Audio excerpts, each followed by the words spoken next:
बेगुला अच्छा तो बुख ते आंट्रा पदार्थ जा पट जड हिन खे केड़ी शे मिली आ जो ढो करे उगरायु जो होते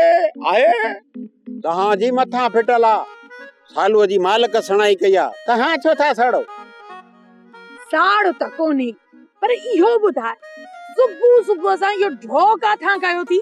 अधी असल में छा है जो रात फकीरन चे मुखे वरायो डाढा पादर हन चैन असा सा गडजी वही मिठाई खा छा या मिठाई तो खादी न खादी फकीरन पर मुखे पादर हणी पाण सा गड जोरी खारायन बुधो मिठाई तो खाधी या फकीरन गाल के खोले चिटो कर त खबर पए त मिठाई खाधी के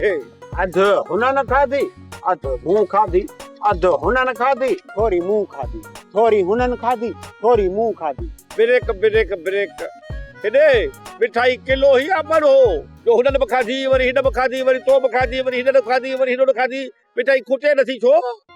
वडी बरकत ही फकीरन जे हथ में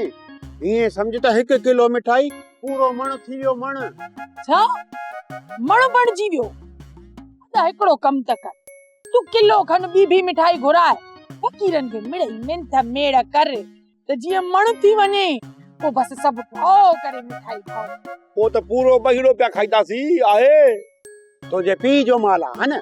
जो तू अकेलो महीनो वेठो खाईंदे बेगुल है छा तोके शिकायत बारी तो छा तोखे भी मिठाई मिलंदी दुआ कयो त मण मिठाई जो थी वने रात में पो बस सब खाईंदा से मिली करे हां या गाल आहे मारू थींदो न